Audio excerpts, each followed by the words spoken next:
भूली हुई ट्रेन का डिब्बा। नेहा जल्दी जल्दी सुनसान प्लेटफॉर्म पर भाग रही थी। उसका बैग कंधे पर लटका हुआ था। आखिरी ट्रेन जोरदार चीखती हुई स्टेशन पर आकर रुकी। ब्रेक की आवाज असामान्य रूप से तेज थी। उसने इधर उधर देखा। स्टेशन पूरी तरह खाली था। अजीब है, उसने बुदबुदाते हुए ट्रेन के सबसे नजदीकी डिब्बे में कदम रखा। डिब्बा पूरी तरह शांत था। एक भी यात्री नहीं, उसने धीरे से कहा और खिड़की के पास वाली सीट पर बैठ गई। ट्रेन झटके के साथ चल पड़ी। वह खिड़की से बाहर देखने लगी। सूने खेत अंधेरे में गायब हो रहे थे। अचानक उसे ठंडक का एहसास हुआ। उसने अपने आप को जकड़ते हुए कहा, इतनी ठंड क्यों लग रही है? जैसे उसके सवाल का जवाब देने के लिए ऊपर की लाइट झपकने लगी।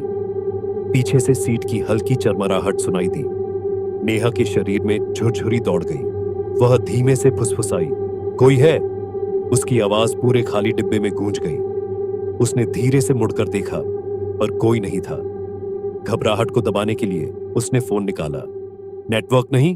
बढ़िया, उसने झुंझलाते हुए कहा और सिर हिलाया। ट्रेन का हल्का शोर फिर से सुनाई देने लगा। उसकी नजर खिड़की के शीशे पर गई। शीशे में उसने देखा कि 3 सीट पीछे एक आदमी बैठा है। उसने फटे पुराने कपड़े पहने थे और सिर दूसरी तरफ घुमाया हुआ था। नेहा का दिल तेजी से धड़कने लगा।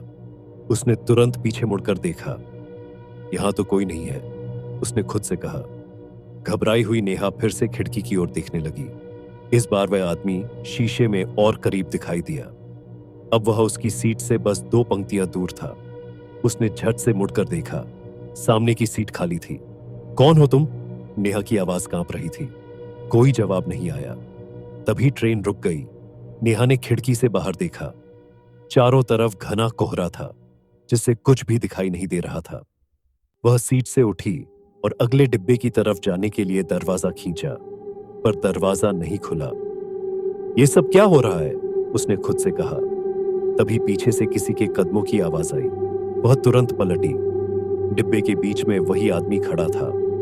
उसकी आंखें गहरी और डरावनी थीं। चेहरे पर अजीब सी मुस्कान थी। तुमने इस डिब्बे में चढ़कर गलती की, आदमी ने धीमी और खौफनाक आवाज में कहा। नेहा का गला सूख गया। तुम कौन हो? उसने घबराते हुए पूछा। आदमी ने अपनी उंगली अपने होठों पर रखी। ये ट्रेन सालों से नहीं चली। जो इसमें चढ़ता है वो वापस नहीं आता। उसकी बात खत्म होते ही ट्रेन की लाइट्स बंद हो गई। नेहा ने अपने बैग से टॉर्च निकाली और आगे रोशनी डाली। डिब्बे की हर सीट पर धुंधले साए बैठ चुके थे। उनकी आंखें हल्की लाल चमक रही थीं। मुझे यहां से बाहर जाना है, नेहा चिल्लाई। ट्रेन अचानक जोर से झटके खाकर चलने लगी। उसकी आवाज में बाकी सवारियों की सरसराती फुसफुसाहटें शामिल हो गईं। आखिरी चीज जो नेहा ने देखी वह था कोहरे का डिब्बे में घुसना। धीरे धीरे उसने उसे अपने चारों तरफ लपेट लिया। अगली सुबह स्टेशन मास्टर नेहा का बैग और फोन प्लेटफॉर्म पर पाया, पर ट्रेन का कोई रिकॉर्ड नहीं था। गांव वाले फुसफुसा रहे थे कि नेहा को भूली हुई ट्रेन ने ले लिया। वह ट्रेन जो हर 10 साल में एक बार आती है और अपने साथ एक नया मुसाफिर ले जाती है।